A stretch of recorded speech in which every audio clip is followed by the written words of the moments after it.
अंधेरा ये मिटे कैसे, कब तक लड़खड़ाएंगे। इन आंखों में बस एक ही ख्वाब, क्या हम ये दुनिया देख पाएंगे। दुनिया में हर चीज की एक कीमत होती है, पर ये आंखें कभी भी खरीदी या बेची नहीं जाती। इसीलिए नेत्रदान मानवता के लिए एक अमूल्य वरदान है। अंधेरे को कर रोशन, कोरे कागज में रंग भर दे। मेरे बाद मेरी आंखें दुनिया नहीं देखें। राष्ट्रीय स्वास्थ्य मिशन, स्वास्थ्य विभाग, हरियाणा द्वारा जनहित में जारी। नमस्कार, ये आकाशवाणी चंडीगढ़ है। अब आप चंदन शर्मा से प्रादेशिक समाचार सुनिए। पहले इस बुलेटिन के मुख्य समाचार। प्रधानमंत्री नरेंद्र मोदी ने बाढ़ प्रभावित राज्य पंजाब को 1600 करोड़ रुपए की वित्तीय सहायता देने की घोषणा की। उपराष्ट्रपति चुनाव की मतदान प्रक्रिया संपन्न हुई, मतगणना शुरू हुई। जीएसटी परिषद ने जीएसटी संरचना को सरल बनाया, सीमेंट भी सस्ता होगा। भारतीय जनता पार्टी के प्रदेश प्रभारी डॉक्टर सतीश पुनिया, प्रदेशाध्यक्ष मोहनलाल बड़ौली और संगठन मंत्री फणींद्रनाथ शर्मा ने पंचकूला से पंजाब के लिए राहत सामग्री के 3 ट्रक रवाना किए। और भिवानी के सिंचाई मंत्री श्रुति चौधरी ने तोशाम हलके के बाढ़ग्रस्त क्षेत्रों का दौरा किया। कहा, मकानों व पशुधन के नुकसान का मुआवजा अलग से दिया जाएगा। अब समाचार विस्तार से। प्रधानमंत्री नरेंद्र मोदी ने आज बाढ़ प्रभावित पंजाब के हालात का जायजा लिया और राज्य को बाढ़ प्रभावित लोगों के लिए 1600 करोड़ रुपए की वित्तीय सहायता देने की घोषणा की। श्री मोदी के सुबह पठानकोट पहुंचने पर पंजाब के राज्यपाल गुलाब चंद कटारिया और कैबिनेट मंत्री अमन अरोड़ा ने उनका स्वागत किया। उन्होंने पंजाब और हिमाचल प्रदेश का हवाई सर्वेक्षण कर नुकसान का जायजा लिया। बाद में पंजाब के शीर्ष अधिकारियों के साथ समीक्षा बैठक भी की। उपराष्ट्रपति चुनाव के लिए मतदान प्रक्रिया संपन्न हो गई है। मतदान सवेरे 10 बजे से शाम 5 बजे तक हुआ। मतगणना शुरू हो गई है, परिणाम कुछ देर में आएगा। उपराष्ट्रपति चुनाव का मुकाबला राष्ट्रीय जनतांत्रिक गठबंधन के प्रत्याशी और महाराष्ट्र के राज्यपाल सीपी राधाकृष्णन तथा इंडी गठबंधन के उम्मीदवार और पूर्व न्यायाधीश बी सुदर्शन रेड्डी के बीच है। संसद के दोनों सदनों के सदस्यों ने उपराष्ट्रपति के चुनाव के लिए वोट डाले। प्रधानमंत्री नरेंद्र मोदी ने सबसे पहले वोट दिया। जीएसटी परिषद ने जीएसटी संरचना को 4 स्तरीय संरचना से सरल बनाकर 5% और 18% की 2 स्तरीय संरचना में बदल दिया है। इन सुधारों से कई वस्तुओं पर लगने वाले जीएसटी की दरें कम हो गई हैं। इससे सीमेंट और कारें भी सस्ती हो रही हैं।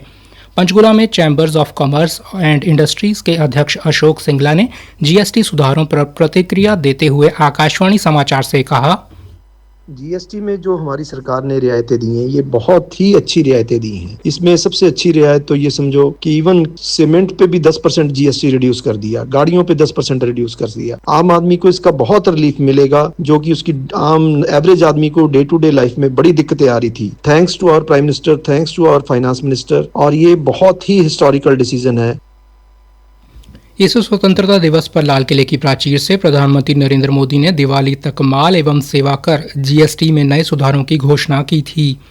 जीएसटी परिषद ने 3 सितंबर को आम लोगों को राहत प्रदान करने के लिए दरों को युक्ति संगत बनाने की मंजूरी दी। जीएसटी की नई दरें इस महीने की 22 तारीख से लागू होंगी। भारतीय जनता पार्टी के प्रदेश प्रभारी डॉक्टर सतीश पुनिया, भाजपा प्रदेश अध्यक्ष मोहनलाल बड़ौली और संगठन मंत्री फणींद्रनाथ शर्मा ने आज पंचकूला में भारतीय जनता पार्टी के प्रदेश कार्यालय से पंजाब के लिए राहत सामग्री से भरे 3 ट्रक रवाना किए। पत्रकारों से बातचीत करते हुए डॉक्टर सतीश पुनिया ने कहा, भारतीय जनता पार्टी के कार्यकर्ता मानवता को प्राथमिकता देते हैं।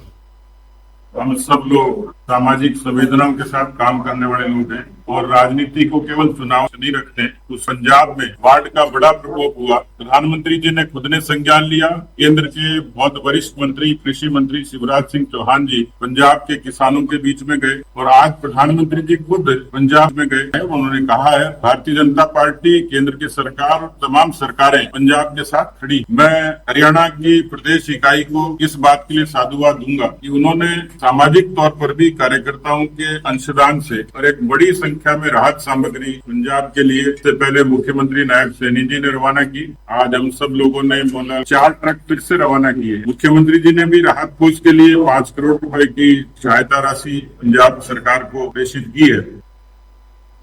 इस दौरान उन्होंने कहा कि भाजपा की राजनीति नारों की नहीं, सरोकारों की है।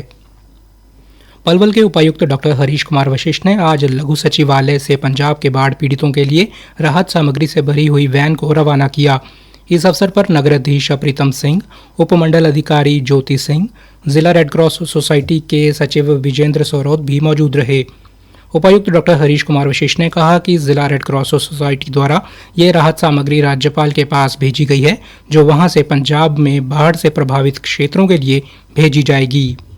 आज माननीय गवर्नर जी के पास हमने ये राहत सामग्री भेजी है, जो वहाँ से पंजाब में बाढ़ अफेक्टेड जो एरिया है वहाँ जाएगी। आज 150 किट हमने भेजी है और एक किट में लगभग 1500 रुपए का सामान है, जिसमें खाने पीने की चीजें हैं। इसके अलावा टूथब्रश, टूथपेस्ट, ये सारी चीजें हैं जो रोजमर्रा की जिंदगी में जो काम चीजें आती है वो सब इसमें है। पलवल की जनता हमारे साथ आ रही है, सभी इंडस्ट्रियल एसोसिएशन, मंडी एसोसिएशन, आड़ती एसोसिएशन और आमजन, काफी सारी एनजीओ ने ये कंट्रीब्यूट करके उन सब के सहयोग से ही हम भेज पा रहे हैं।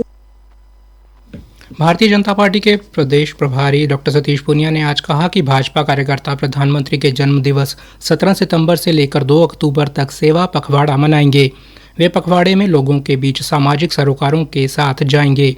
पंचकुला में इस संबंधी पार्टी की बैठक से पहले पत्रकारों से बातचीत में डॉक्टर सतीश पूनिया ने कहा कि इस दौरान रक्तदान, वृक्षारोपण, बुद्धिजीवी सम्मेलन, स्वच्छता कार्य किए जाएंगे व प्रधानमंत्री के जीवन की प्रदर्शनी भी आयोजित की जाएगी। डॉक्टर सतीश पूनिया ने कहा कि ऐसे ही 25 सितंबर पंडित दीनदयाल उपाध्याय जी की जयंती से लेकर 25 दिसंबर अटल बिहारी वाजपेयी जी की जयंती तक पूरा माह आत्मनिर्भर भारत संकल्प के साथ मनाया जाएगा।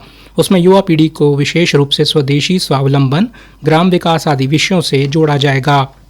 प्रादेशिक समाचार आकाशवाणी चंडीगढ़ से प्रसारित किए जा रहे हैं। हमारे बुलेटिन और ताज़ा समाचारों के लिए आप हमारी वेबसाइट newsonair.gov.in पर लॉग इन कर सकते हैं। हरियाणा के सामाजिक न्याय एवं अधिकारिता मंत्री कृष्ण कुमार बेदी ने कहा कि वकील समाज वो स्तंभ है जो ये सुनिश्चित करते हैं कि हर नागरिक को न्याय मिले। वकील न केवल कानून के जानकार होते हैं, बल्कि वे लोगों को उनके अधिकारों के प्रति जागरूक करने और उन्हें उनके हक दिलाने में भी महत्वपूर्ण भूमिका निभाते हैं। श्री बेदी आज कैथल बार परिसर में जिला बार एसोसिएशन द्वारा आयोजित एक कार्यक्रम में संबोधित कर रहे थे। कार्यक्रम के बाद मीडिया से बातचीत में उन्होंने कहा कि शिक्षा, चिकित्सा और सुरक्षा उनकी सरकार का ध्येय है। जल भराव के सवाल को लेकर मंत्री ने कहा, अति वर्षा के कारण हिमाचल, जम्मू एंड कश्मीर, पंजाब, उत्तराखंड, हरियाणा ये सभी क्षेत्र प्रभावित हुए हैं। चंडीगढ़ भी प्रभावित हुई है, परंतु हरियाणा की कम हानि हुई है। परंतु मुख्यमंत्री जी लगातार प्रयास कर रहे हैं, लोगों के बीच में जा रहे हैं, लोगों को विश्वास दे रहे हैं। और कल हमने तो कैटेगरी वाइज डिक्लेयर भी कर दिया है कि जिस वर्ग के, जिस आदमी का जिस प्रकार का नुकसान होगा उसकी भरपाई हम करेंगे। और मुख्यमंत्री तो यहाँ तक कह रहे हैं कि किसी के पशुधन का, बकरी तक का भी किसी का नुकसान हुआ तो उसकी भरपाई हम करेंगे। किसान भाइयों के साथ हमारी संवेदनाएं हैं। उन्होंने बताया कि मंत्रियों, विधायकों व अन्य जनप्रतिनिधियों ने अपनी 1 माह की तनख्वाह राहत कार्य में देने का फैसला लिया है। भिवानी की सिंचाई मंत्री श्रुति चौधरी ने आज तोशाम हल्के के बाढ़ग्रस्त क्षेत्रों का दौरा किया। इस दौरान वे सागवान, दागकला, दांग, खुर्द व बीरन के जल भराव वाले क्षेत्रों में गई और जल निकासी के कार्य में तेजी लाने के आदेश दिए। मंत्री ने 12 गौशालाओं को 1 करोड़ के चेक भी वितरित किए। पत्रकारों से बातचीत में श्रीमती श्रुति चौधरी ने कहा कि पंप, वर्टिकल टरबाइन व चैनल बनाकर खेतों से पानी निकाला जा रहा है। उन्होंने कहा कि बरसात रुकती है तो खेतों से 15 दिन में पानी निकल जाएगा, जारी रही तो 1 माह भी लग सकता है। अंत में मुख्य समाचार एक बार फिर से। प्रधानमंत्री नरेंद्र मोदी ने बाढ़ प्रभावित राज्य पंजाब को 1600 करोड़ रुपए की वित्तीय सहायता देने की घोषणा की। उपराष्ट्रपति चुनाव की मतदान प्रक्रिया संपन्न हुई, मतगणना शुरू हुई। जीएसटी परिषद ने जीएसटी संरचना को सरल बनाया, सीमेंट भी सस्ता होगा। भारतीय जनता पार्टी के प्रदेश प्रभारी डॉक्टर सतीश पूनिया, प्रदेश अध्यक्ष मोहन लाल बड़ौली और संगठन मंत्री फणींद्रनाथ शर्मा ने पंचकूला से पंजाब के लिए राहत सामग्री के 3 ट्रक रवाना किए। और भिवानी के सिंचाई मंत्री श्रुति चौधरी ने तोशाम हल्के के बाढ़ग्रस्त क्षेत्रों का दौरा किया। कहा, मकानों व पशुधन के नुकसान का मुआवजा अलग से दिया जाएगा। प्रादेशिक समाचार समाप्त हुए। अंधेरा ये मिटे कैसे, कब तक लड़खड़ाएंगे इन आंखों में बस एक ही ख्वाब, क्या हम ये दुनिया देख पाएंगे? दुनिया में हर चीज की एक कीमत होती है, पर ये आँखें कभी भी खरीदी या बेची नहीं जाती। इसीलिए नेत्रदान मानवता के लिए एक अमूल्य वरदान है। अंधेरे को कर रोशन, कोरे कागज में रंग भर दे, मेरे बाद मेरी आंखें दुनिया नहीं देखें। राष्ट्रीय स्वास्थ्य मिशन, स्वास्थ्य विभाग हरियाणा द्वारा जनहित में जारी।